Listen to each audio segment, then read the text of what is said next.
the Auburn Blitz Podcast, your direct source for all Auburn all the time with Brett Pritchard, Faith Richardson, and Randy Lee.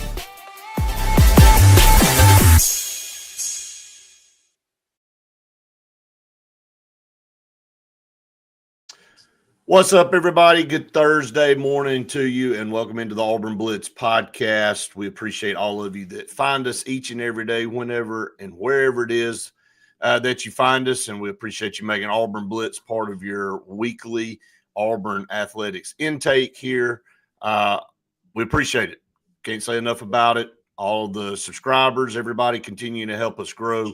We love it. Randy, good to see you here on a Thursday morning. We're going to dive right in. A lot to discuss on this Thursday. Auburn winning another regional in golf, baseball, heading into their final series in the SEC play, which is crazy. Where did this season go? By the way, we're already almost in June. Just go by faster and faster every year. Softball heading to Tallahassee. A lot going on, but I want to start with some comments that aren't breaking, but they were kind of yesterday. I think Charles Barkley reiterated the point of NIL and where he stands with it.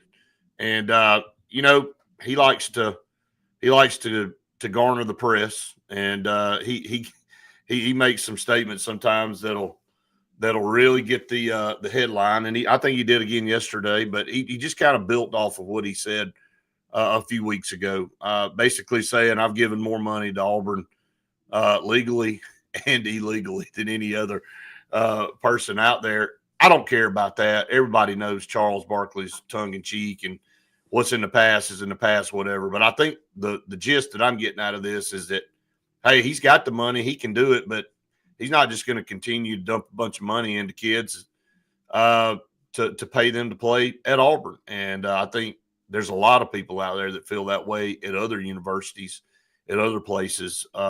We've talked to them personally. And,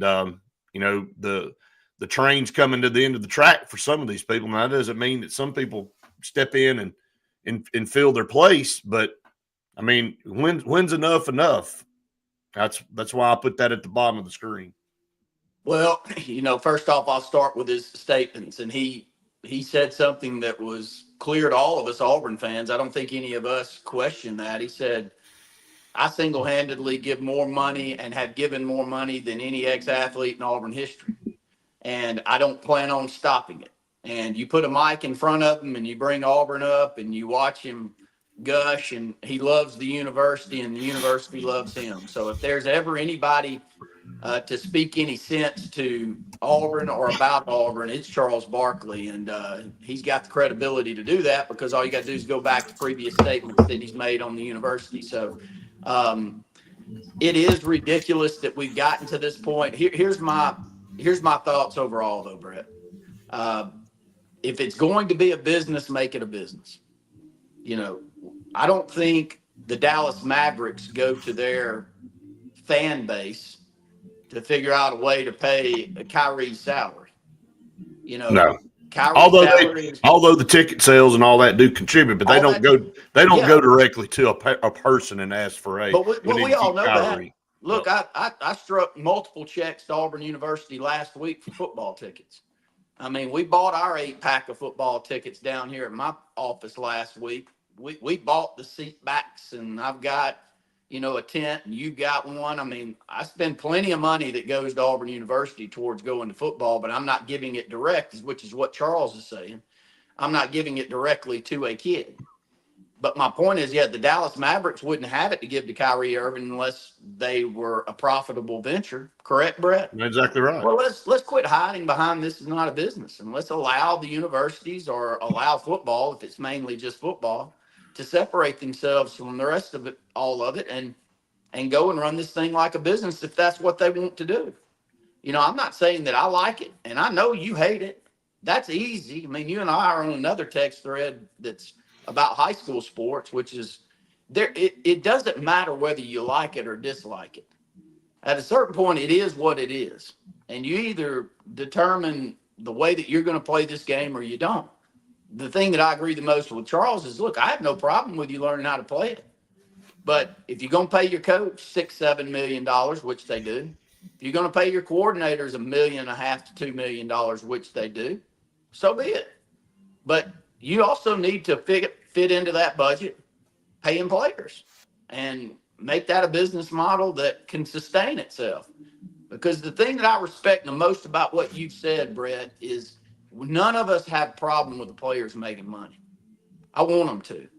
But you must create a sustainable product that allows kids not only in 2025 to make money for what we all agree that they should be making, as much as their face is plastered out there on Auburn University, and a business model that is a big time moneymaker, or they wouldn't keep putting all these damn buildings up and doing all these $100 million revamps on stadiums and stuff. They wouldn't be able to do that if it wasn't a profitable venture. So of course, but there has to be some standards set into place, and until they do that, but I think it's going to take people like Charles Barkley, who's an Auburn guy, and Nick Saban, who's considered an Alabama guy, who I saw several interviews that I watched last night also.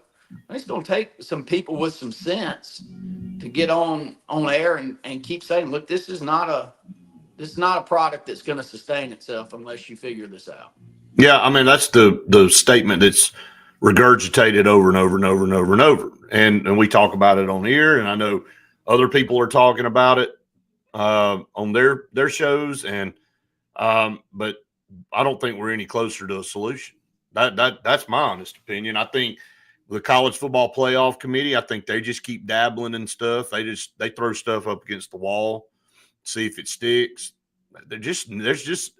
We took the best sport on the planet, in my opinion, in college football, and ruined it in multiple ways. And I say we didn't have anything to do with it, but the people in charge, I guess you can point to the NCAA for all their past transgressions and the reason we're in the situation we're in right now with all these sports, because they didn't have any guidance or leadership, true leadership. Maybe they had some people in power that were bought off, and others got preference over others. We know that. Let's be honest. You want to go back and find out why we're where we are right now, because other teams got preferential treatment and others didn't. Agreed. Let's go hammer Ole Miss. Let's go hammer some of these. Hell, let's look at Auburn. Auburn's been hammered in the past. But let's turn a blind eye to some of these other programs that we've known have been leading the charge. Look, it's so obvious in basketball right now. I know Duke was in the Final Four, but what's happened in North Carolina? And I know Kansas won a national championship a couple of years ago, but do you think of Kansas and Duke and North Carolina and all that like you used to 20, 25 years ago? I don't. I definitely don't as an Auburn fan. No, that's it. I mean, the thing is that NIL has been a positive thing for some of us that were way behind, that had no chance of ever catching up, because if we ever tried, like in the Cliff Ellis days, you just got obliterated, man. And Auburn ran scared because they'd been hit by NCAA penalties in the past. They're like, well, I don't want a death penalty. Well, the dadgum basketball team might as well have been on deathbed back then without somebody trying to do something. So they got scared and fired him and parted ways with him. But so the NIL for some of us in certain sports, but it's also worked the same way in football. Like you look at Maryland right now in football. Look at all the top name recruits they're in on. 25 years ago, would Maryland been in on any of these guys? I don't care that they're from the state of Maryland. The answer is no.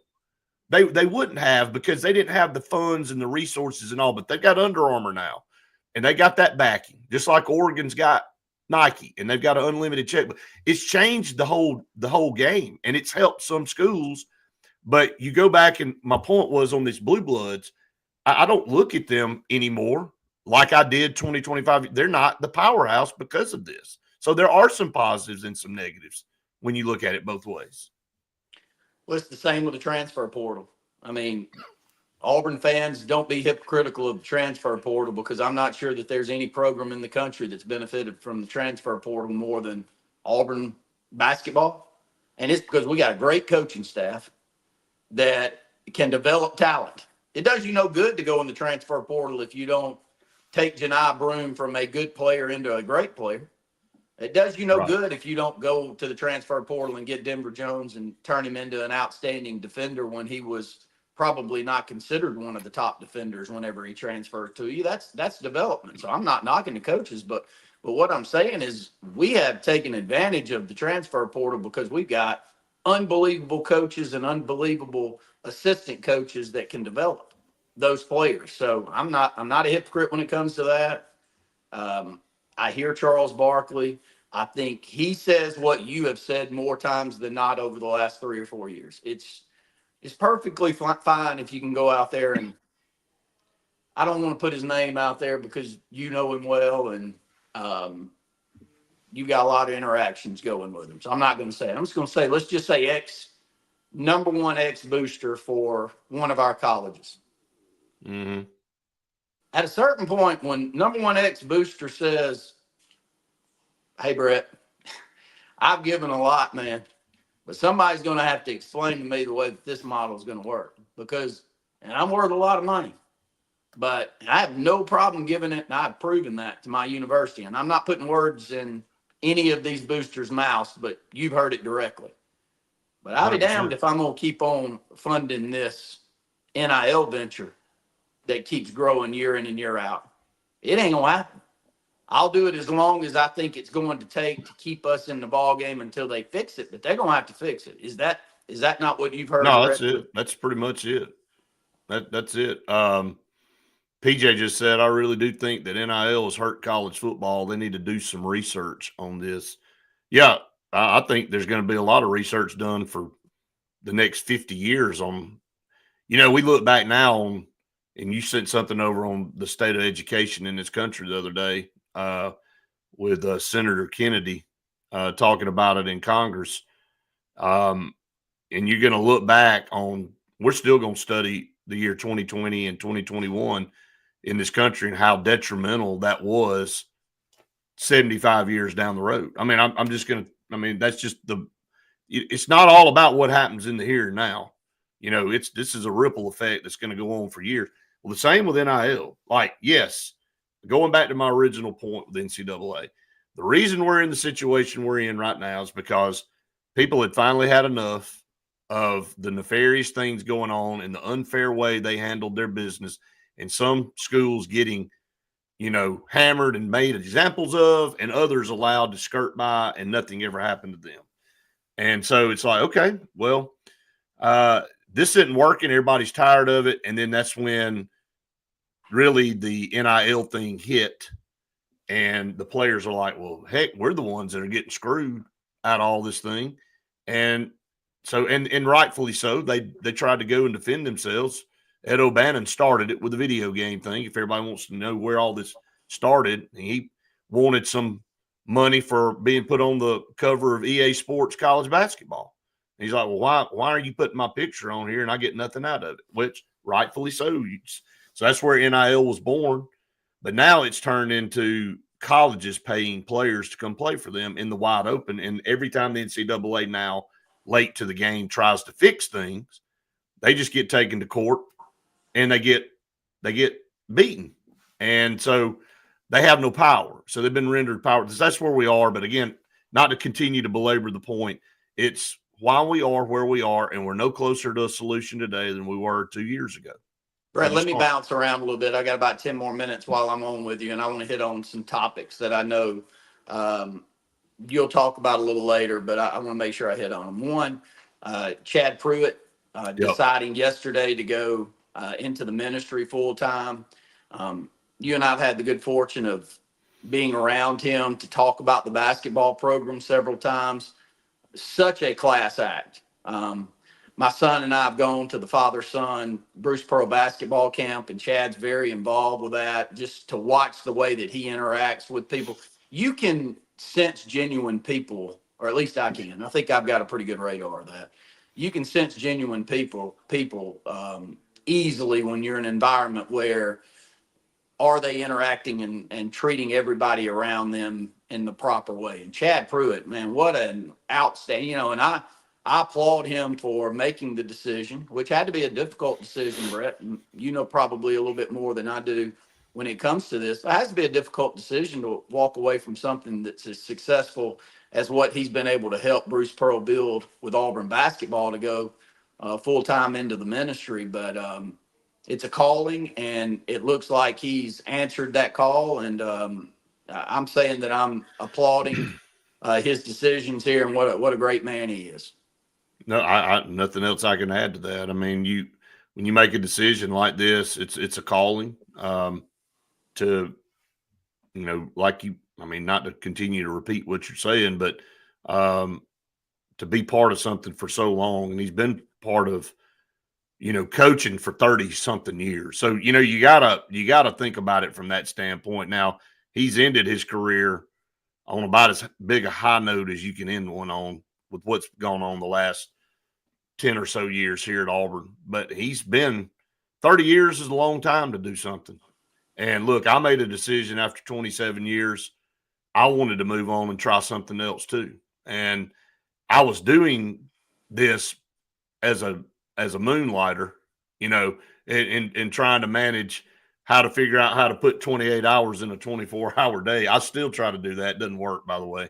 It never will work. But you at some point in time, you got to say, look, you're only going to live X number of years on this earth, and there's only going to be, and we don't know what that is for each of us. But, then if you're kind of looking out into the future, you go, well, this is when if good Lord willing allows me to keep going, I want to call everything quits. Then you start looking at that amount of time you got left to really go after some things. And so, that's what Chad Pruitt's done. And he's been called, and he's always, been heavily into the ministry side of things. And, it feels like he's been called in that direction now full time, but he's had a great career in coaching. He has. And I want to spin over to golf. If there is a coach at Auburn University and a program to get behind, it's this Auburn golf program. You've had the good fortune of interviewing a majority of the players and Coach Kleiner a ton over the last several years. Brett, is there a nicer leader that you've been around than Coach Kleiner? That's a more arms open, let's talk about this program. Thanks for your time. That goes a long way. It really does. And he is definitely one out there for the Auburn fans that maybe don't know as much as they should about this golf program and coach.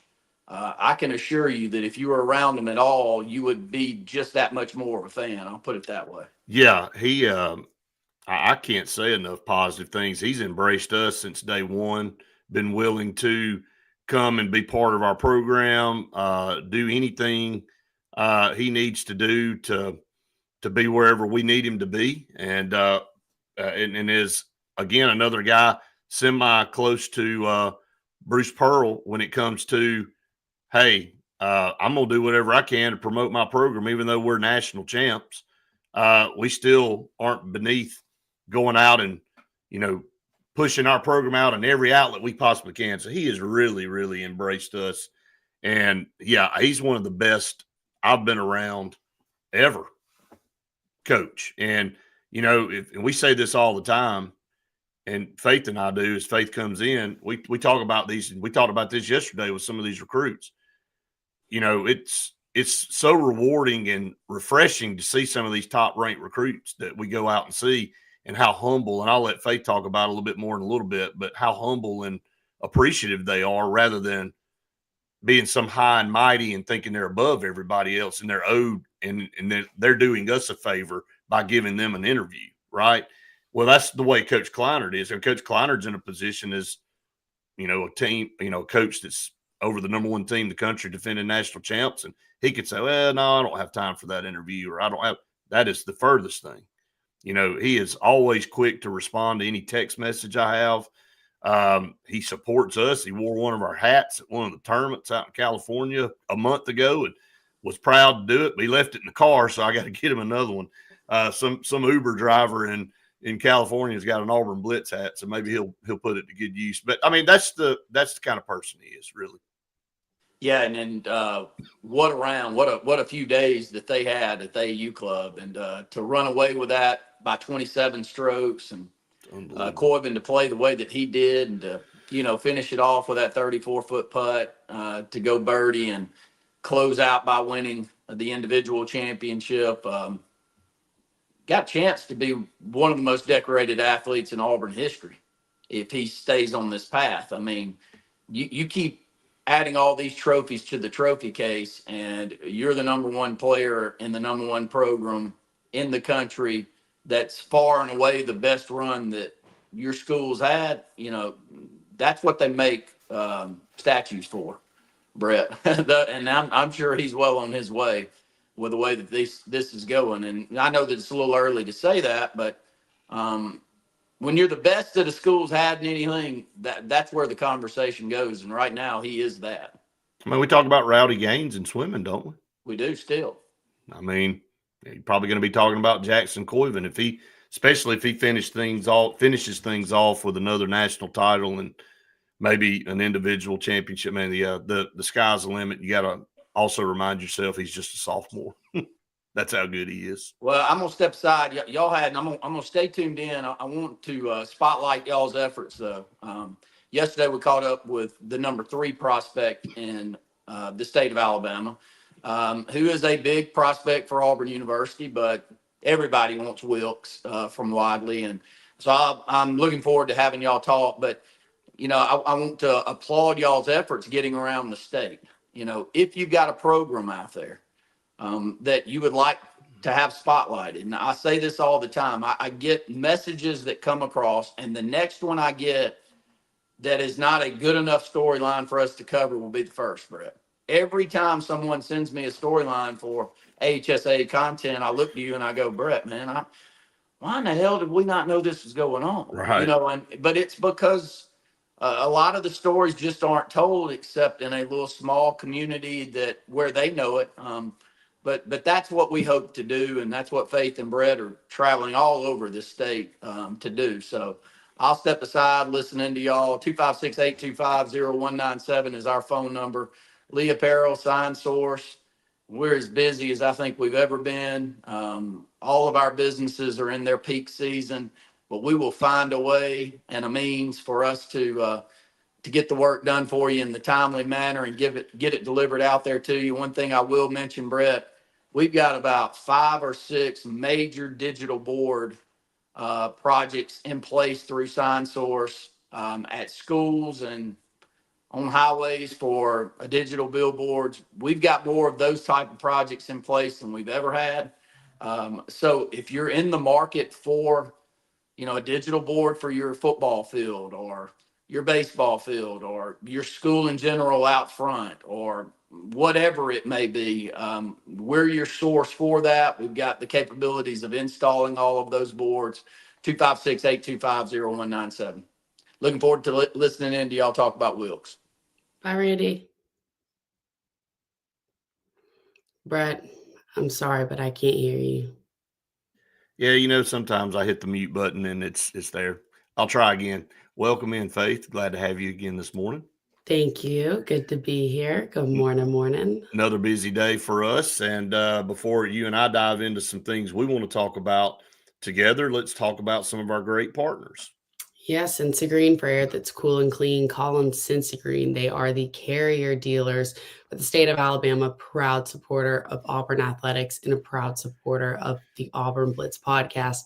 It is getting warm outside, I tell you what, and that means everybody's AC units are going to be broke or they're going to figure out that it's been broke. That means you got to call on Sensagreen to have those guys come out there, fix them up, bring in a carrier unit. They are reliable. They are awesome. And again, you want to be able to rely on the people that are installing them. When they're at your house, you don't want to have some people that you don't know anything about. No sketchy people around you.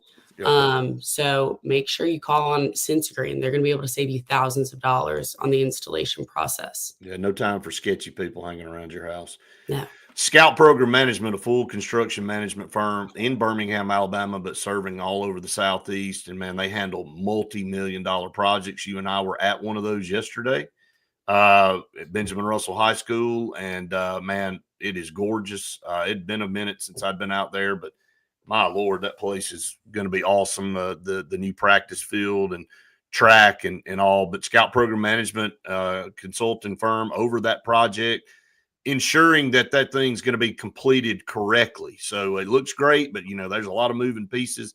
That's what they do. Pre-construction phase all the way to the finished product.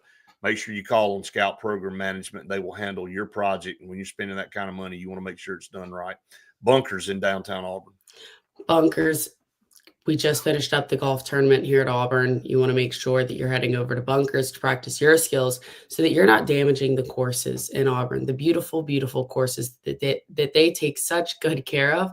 If you're going to be hitting the grass, making some divots in the grass, just go to Bunkers. Use the golf simulator bays over there. They've got 2 bars. They've got food too. You can't get food like that from the cart girls that are going around. Best food, so much fun over there, and 27 different games. You don't have to just play golf. That's golf on demand. Just hit a shot and then walk about 20 feet and go get you a drink and then come back and get you another shot. There you go. So plenty of parking spots as well, 50 of them to be exact. Go check out Bunkers in downtown Auburn.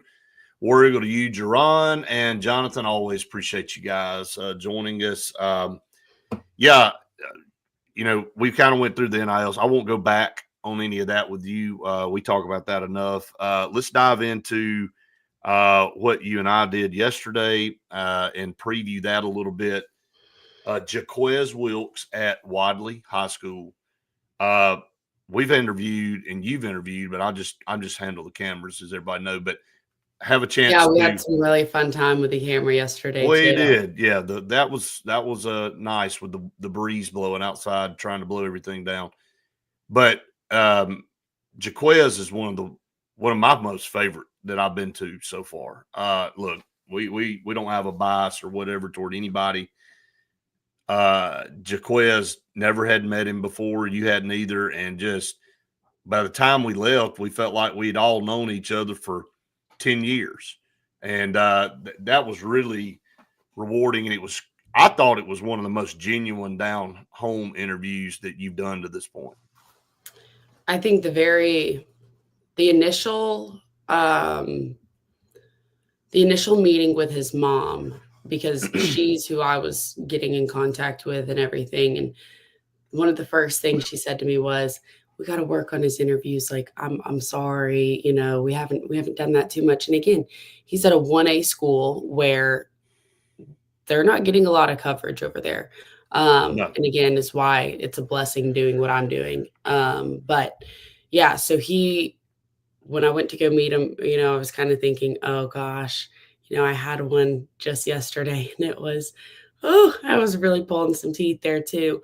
But he was just a little light that was sparked. He was awesome. He really was. Such a nice kid who just had a lot of energy, a lot more to say than what I thought. And so you got him going, Faith. I want to give you a little bit of credit. I mean, seriously, you got him going. I thought it initially when we first met, it was going to be another one of those, okay, you're going to pull out a few 1 or 2 word answers, but you were responsible for making him relax a little bit and kind of, I think that's what you do well is you sit down and try to get to know them before we just cut the cameras on and start talking. I mean, you kind of go through some things, explain to them what's going on.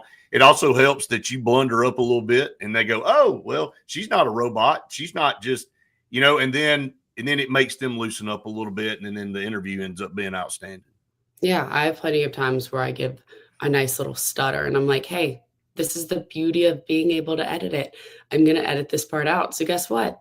That means if you say something or you stutter, you want to go back on something you said, you can do it too. Because Absolutely. Hey, I'm human too. Hey, none of us are perfect, right? Which again, I think really helps with how the interview goes and everything. But yeah, I mean, just kind of the first few things where I was talking to him,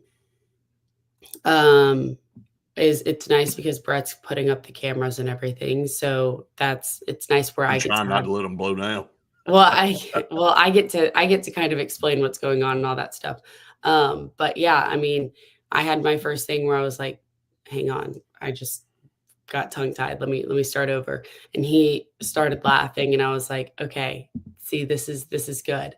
And we were able to talk about, he likes to go fishing, and we all know Brett loves to go fishing. So they were able to bond on that. I wish I could go fishing more, but I used to go all the time in high school, and I got to bond with him on that too. He's taking a couple of visits, and I won't give away too much because everyone needs to go watch when I upload it. But yeah, I mean, he was telling me all about that and how that was the visit he's looking forward to. It really reminded me of Travis Hunter, how he was looking at lakes surrounding where he might get drafted before he was even looking at houses. And he really made me think about that. And when I heard that story, and he's just an awesome kid who really, is not getting the competition in a 1A school that he'll be getting in college. And so I was asking him about that. I was wondering how, he's not even playing his actual position, that he's being recruited. And I was, well, what if you don't want to play this position? You're going both ways right now. And just, he had a very great way of talking that I wasn't expecting it after his mom said what she said. Right. I texted her after, and I was like, you've done a great job raising that young man. He's awesome, a great kid. You should be really proud of him. And she was like, thank you. I appreciate that. But seriously, just going to these small schools where they don't get any coverage has been just a great blessing. And especially me not being from Alabama, I don't know a lot of these smaller schools. And going to places like that, you knew one of the other coaches at that school, and you were talking to him for a while. And I know you were surprised by that, by the way. Yeah, because I'm surprised that every single person wherever we go. But yeah, I mean, it's been awesome. I want to dive into what I think, and I want your opinion on this. Just looking at stats and analyzing all these recruits the way we do. Yeah, when you look at him, he's 6'4", almost 6'5", 220. He's every bit of that. Like, sometimes you see people's intangibles and you're like, oh, well, maybe they exaggerate on that. This is not an exaggeration. You'll be posting some pictures of some of these guys that you're standing beside. And he even dwarfed me too. And but I think he may potentially have the biggest upside of any of the recruits that we talk about. And the reason I say that is that he is a massive human being, very athletic, playing at a 1A school that has to play in positions that he's not going to play in college. And he's playing running back right now. And rightfully so. If I were the coach at Wadley and I had a kid like him, I'd be putting him in the backfield too, because my job's to win. Right. At Wadley. Now, my job's to protect my players and look out for them, but it's also hard not to look down and say that you got a 6'4", 220-pound guy that if I hand the ball to him enough, that they're probably not going to be able to tackle him.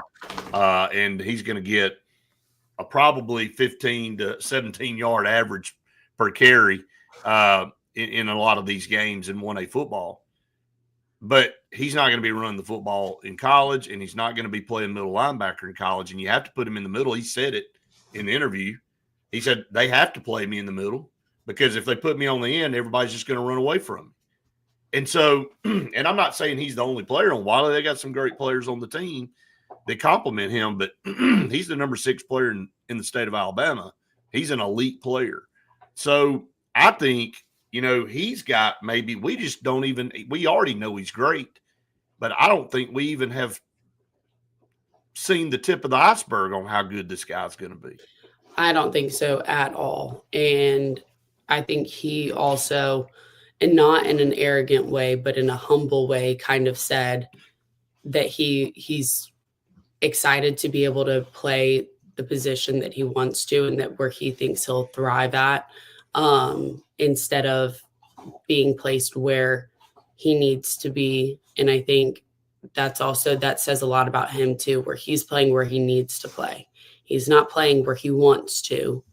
he's a very coachable kid who is being told, hey, we need you here. This is where you're going to go. Absolutely. That interview will be coming out very soon. Your interview with Marquez Daniels will be coming out very soon. Also, Dylan Purder, who has pretty much shut down his recruiting. He let us know that he's going to go to LSU, but it was good to sit down and talk with him, and we went ahead and did that interview because as good a player as he is, he may end up in the top 10 because he's 11 right now, and he's moved up a few spots on 24/7. So, yeah, you got a bunch of those coming out that people need to make sure they stay on the lookout for. But Jaquez Wilkes, Auburn, Texas A&M, and Miami really are the teams right now that he's narrowed it down to. Has official visits to them. He will be in Auburn on May 30th, which is not too far away. You talked to him a little bit about that. We won't give any more away of the interview. We'll make everybody tune that in when that's released, and we'll let everybody know when that's coming out. But another one down, another one of the top 10 in the books for you. It's been a really good week knocking those out. And then, of course, we'll have all the top 10 finished up by the end of June. And so that's going to be exciting that you and I will be able to have traveled around to all of these different high schools and communities. We already do that anyway, and that's going to lead me into something else that I'll talk about here that we have coming out. But we get to go around and see these kids in their environment. It's not like we're catching up with them at an Auburn camp. It's not like we're going over here to a 7-on-7, and we get to see them in their environment where they're probably the most comfortable, which I think is really good. So we go to them. They don't come to us. Yeah, a lot of traveling, lots of road trips for Brett and I. Lots, and there'll be more today. But going back to what will come out today is the Orange Beach on the road show, our HSA side of things. But how does that tie into the Auburn Blitz? Daigle Wilson, you'll want to tune into that. She will be the next, to me, one of the next superstars on this Auburn softball team moving forward. She is in the process of trying to win her 5th state championship at Orange Beach High School right now. I know we talked a little bit about her yesterday, but she is amazing. You'll get to see those interviews. Maddie caught up with her and one of her teammates that happens to be going to Arkansas. That's a junior. Not this next year, but she's in another year. Yeah. That's a junior. So I talked to the head coach, and that was great. And then you get to see all the other fun stuff we did while we were down there. You had a great interview with the owner of Doc's Seafood. And if anybody watching this show has ever been to Orange Beach, they know about Doc's Seafood. Everybody knows about Doc's Seafood. They do have the best fried shrimp in the world. And if you don't believe us, just go try it yourself. But that show will be coming out. And by the way, Orange Beach won yesterday 15-0 in 4 innings in the state tournament. So I think they've got 3. If they win 3 more games, they're going to again, each game's different. I mean, you can't carry runs over to the next game, but this team, it will be the shocker of the world if they don't finish with a state title this year. That's how good they are. No doubt. Literally, they're so good. Very, very good. A couple more of our partners here before we dive into some other things. Sure Shot in Alex City. Right up 280. We saw them yesterday. They've got all your firearm apparel and hunting needs. They sell and trade new and used firearms. Scott's going to be up there, able to answer any questions that you've got. He's awesome, super, super intelligent when it comes to all those things. So make sure you go over there and check him out, 256-329-0080. And Oliver Ross. If you're having a work convention with up to 20,000 people or a small private party of 20 people, fraternity, sorority, date parties, anything like that, whatever it is, Oliver Ross is certified and licensed bartenders. They're going to be able to take care of the bartending services while you take care of the entertainment process. So there's a lot that, you as the host don't want to deal with, and spilling on yourself and, ruining your outfit and everything while trying to bartend and entertain is just not something that you want to do. Now, how dumb will you look with it spilled all over you? So don't do that. Make sure you call on the professionals, and that's what we do here on the Auburn Blitz. Okay, a few more things here, Faith, this morning. Tahad, unfortunately, and I had a chance to talk to Coach Pearl last night. We were at an event at Pepper Tree Steaks and Wine, another one of our great partners on the program. Got to see Kathy and Tina and Paula and the whole group over there yesterday. And Kim just do such a great job. How was the marriage glow on Kathy when you saw her? It was outstanding. I mean, the whole room it was kind of like that big bright light that exploded when you walked in. It was Kathy. Yeah, she was smiling from ear to ear, and it was good to see her. And Jeff, you missed it, Faith. That's all I'm going to tell you. He had filet. Don't tell me. Don't. No. Oh, yeah. It was, you missed it. And but they're looking forward to us being out there again soon. Kathy was like, when are y'all coming back? And so you and I are going to work that out. We'll be back out at Pepper Tree. But Jeff, man, I feel like they're family. I really do. I feel like we're part of their family now, and that's how great those people are at Pepper Tree. All of them, not just Kathy, the owner, and Jeff back there in the meat area. It's everybody. I mean, we cut up and laughed like we've all known each other for 25 years last night. But Coach Pearl was there. Stephen was there. Their wives. Coach Pearl was grinning because his grandbabies were there. But it was a neat event at Pepper Tree where we were able to go out and raise some money for Outlive, and we were glad to be part of that. And of course, I've got a big mouth. You get on to me all the time about that. So Kim comes up to me and says, hey, can you kind of get this officially started and introduce Coach Pearl and talk about the event? I mean, I was like, sure. She's like, we got to get the broadcaster up here to get everybody's attention. So I was honored to be able to kind of lead that with him yesterday. And we'll see Coach Pearl again today at the Jimmy Rain golf tournament. That's actually tomorrow, but the dinner's tonight. We'll have a chance to catch up with some people down there. But it was another great event to raise money for his foundation. And but Pepper Tree Steaks and Wine hosts a lot of really, really cool events like that throughout the year. So we'll keep people posted on that. But you missed out on some unbelievable steak. Don't tell me. So that's making me. I had some other things I had to take care of, but we'll make sure you're there next time. 100%. There'll be more of those events coming up. But we talked about Tahad, and I said, Coach, unfortunately, Tahad's doing too well. And he said, man, he said, he said, that's a good thing. We don't want to wish bad on anybody, but Tahad in that scrimmage, 23 points, 8 assists, 2 steals. And he's doing so well that Coach Pearl said they think that they may ask him to just sit out today, that he doesn't need to do anything else, which is like, okay. We are still seeing some grades, though, that are in the second round. And I do think it has to do right now with youth and height.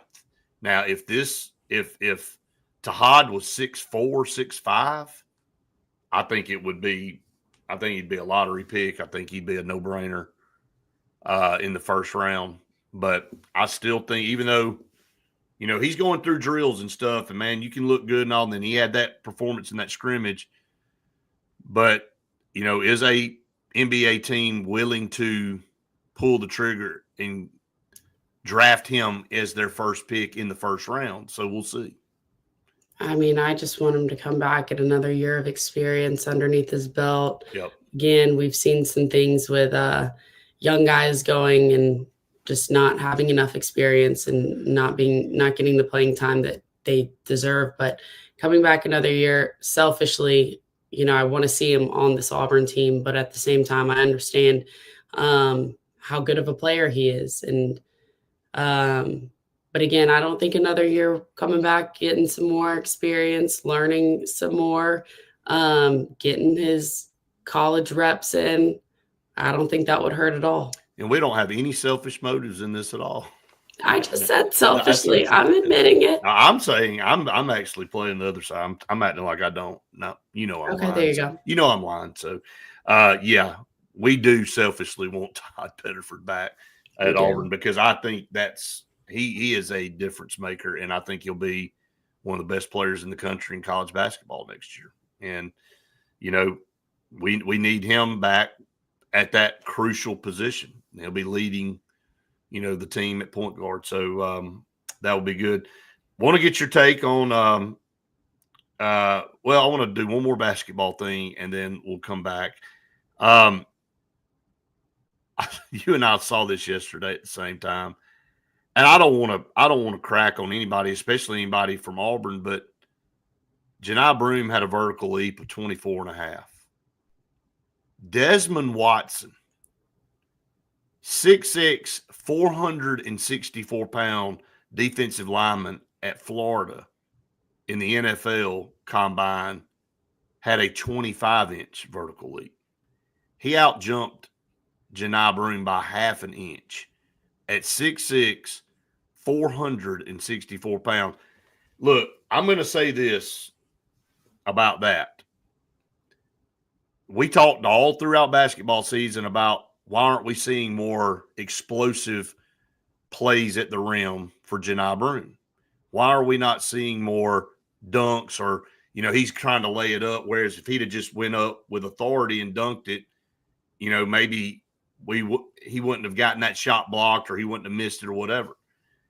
I really think this no pun intended, is a Achilles heel of Janai Broome's game. He's a big guy, but when it comes to jumping off the floor, he is not explosive.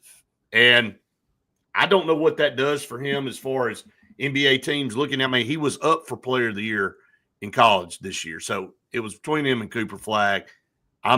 He's one of the best basketball players in Auburn history and always will be. But that is eye-opening to me, that you're 6'10", and you had a 24.5-inch vertical leap. And you had a guy that was weighs 464 pounds. Yep. That's crazy. Yeah, that's crazy. Not to put you on the spot to make you elaborate on that. I'm just blown away. How much longer are we going to blame the ankle? How much longer are we going to do all that? I don't think it's that. I just think look, the good. I know, Lord but I'm saying during the season, we did. We tried to make that. He had that ankle injury. How much longer are we going to do that? I just think some people, the good Lord made all of us different. Some people have better jumping ability. Some people have better running ability. Some people have different things. And, I think we just naturally assume at 6'10", he's just a high flyer. And it just shows you that maybe that's just not in his DNA. He's got a lot of other great things as part of his game. And he did battle a bunch of injuries and stuff and was a good player. But anyway, I had to bring that up since we're talking basketball. I thought I'd just mention that. It was just kind of eye-opening when I saw that.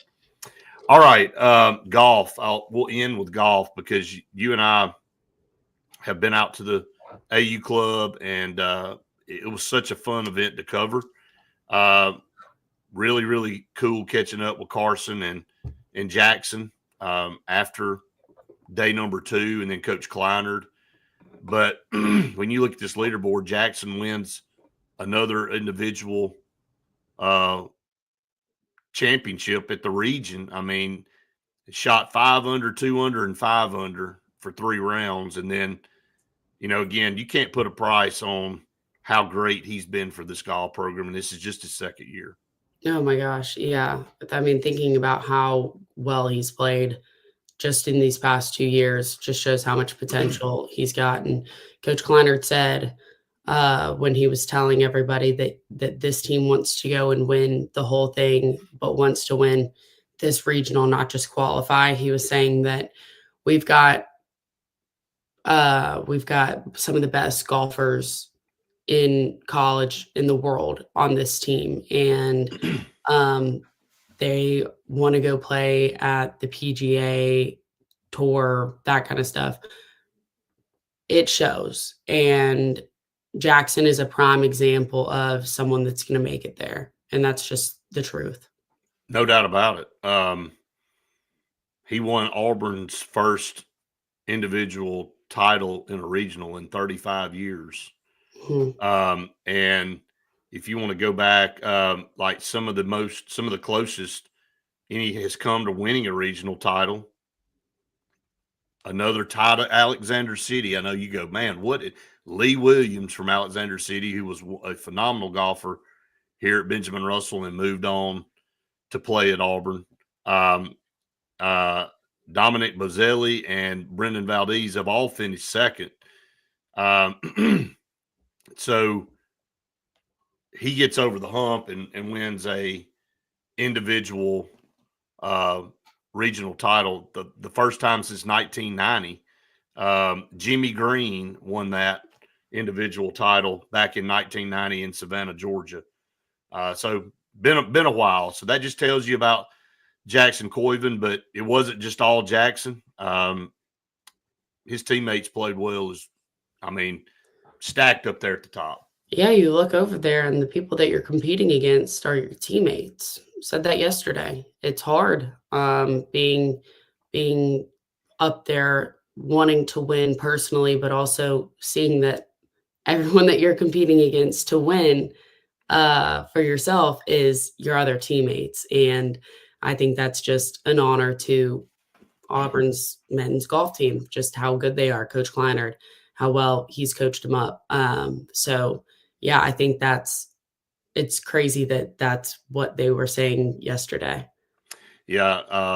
It was kind of a roller coaster for guys. I mean, look at Josiah. He moved up 13 spots. Had a rough day and turned it around. I mean, went big time. Went +1 on day one. Yep. Even on day two, which had him around like the 29th spot, I think, or maybe it was like the 20th spot at even, and then came back yesterday with a 6 under round to finish 5 under, which jumped him all the way up to 5th, and he tied Brendan Valdez, who had the low score for the first round at -7, and then he kind of hit a wall there and was +1 on day 2 and day 3, but finished 5th because he had an overall -5 score. But Carson Baca, the day we were there, had the low score for round 2 at 5 under, and then he bookended it with a 1 under performance on both day 1 and day 3. So he ended up finishing 4th. So, and then you go down to Caden Pope, and Caden Pope shot even par the whole tournament. He had even day 1, +1 day 2, and -1 day 3. So he ended up 13th overall. So everybody played pretty doggone well. Yeah. Again, just a great tournament for them all, and excited to see how they play next. But the sheer dominance of how they won this thing, when you look at the scorecard at 32 under as a team, and the nearest team to you was in second at -5, that's just a compliment to the team. And Carson said that to us on day 2. He said, we're coming out here tomorrow to see how many birdies we can stack and see how much further we can push this thing out. So they shot a 13 under score on round 1. Anybody else would have loved to have had this. They were disappointed with round 2 at 6 under, and they came back with a bookend of 13 under on round 3 yesterday. That's exactly what Coach Kleinert sent a message to them. It's like, we don't want to just qualify, and we don't just want to win it. We want to blow this thing out of the water and carry that momentum into the national tournament. And that's what they're doing. Right. That is. They are proven to be the unanimous number 1 team right now in the country. All right, baseball. Final thing we'll say, baseball starts their series with Ole Miss today. Yep. So Thursday, Friday, Saturday. And you look at where these teams are, Faith, and Auburn has moved up. We broke this a couple of days ago. They have moved up to number 2 in the country. Yep. I had to check that. I had to double check that when I saw it come across, because I was like, I don't know about this. I don't remember Auburn being number 2 in the country in forever. But man, they are playing outstanding baseball right now and have positioned themselves pretty much to host a regional. Really need to go over there and win this series to keep the momentum going. Yep, and that's what they've got to do. We were talking about just winning 1 game, but I think we've got to win 2, win the series. Would have loved to sweep them, but we'll see.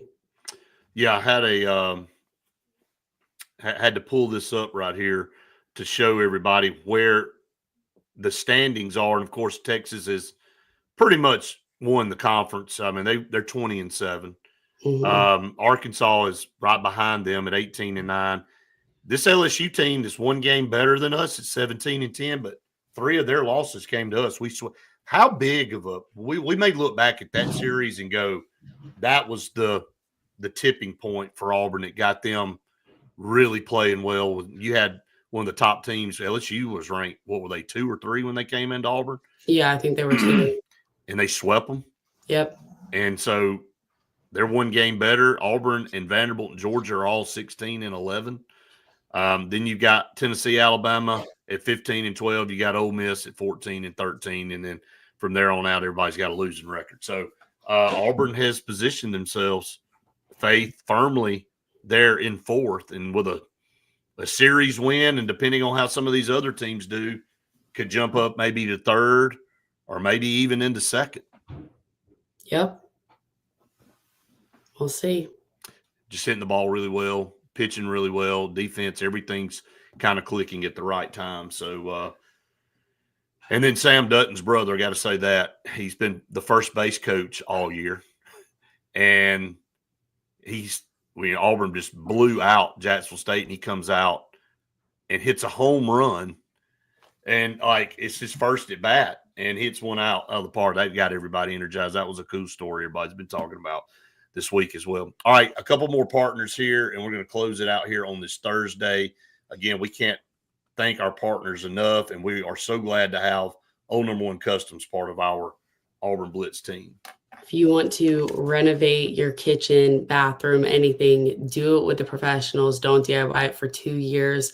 To get it done with the professionals in 2 weeks with Old Number One Customs. They're going to be able to get in and out of there in just 2 weeks. And great people, again, you don't want to have these weirdos in your house. You want to have these professionals that are going to be able to get it done. There's a bunch of weirdos in this world. Not at Old Number One Customs. They got great people. 334-752-6162. They will come in and get it done. Get out of your way so you can enjoy a great new kitchen or bathroom.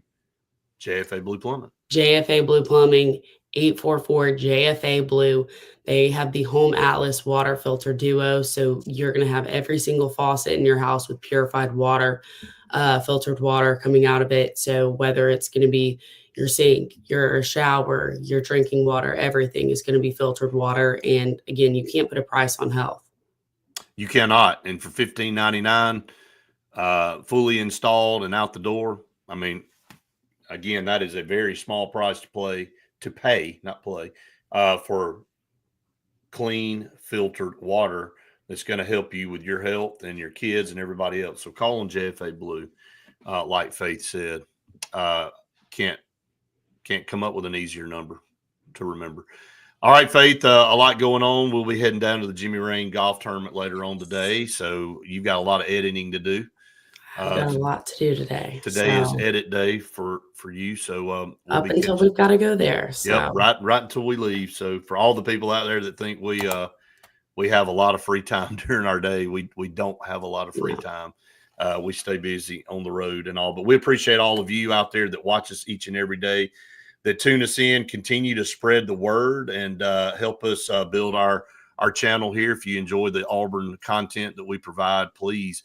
And again, we kind of give a unique spin on things because we're able, through our AHSA network deal that we have, we're able to talk to a lot of these prospects in a different way than a lot of other services do, and are able to catch up with them. So we kind of bring a little bit different approach to some of the things that we bring you here on the Auburn Blitz. So again, we want to stress, go do something nice today. Go make the most of your day, and always have the best day ever. Yeah, it's got to be the best day ever, every single day. And we always end with a big old War Eagle.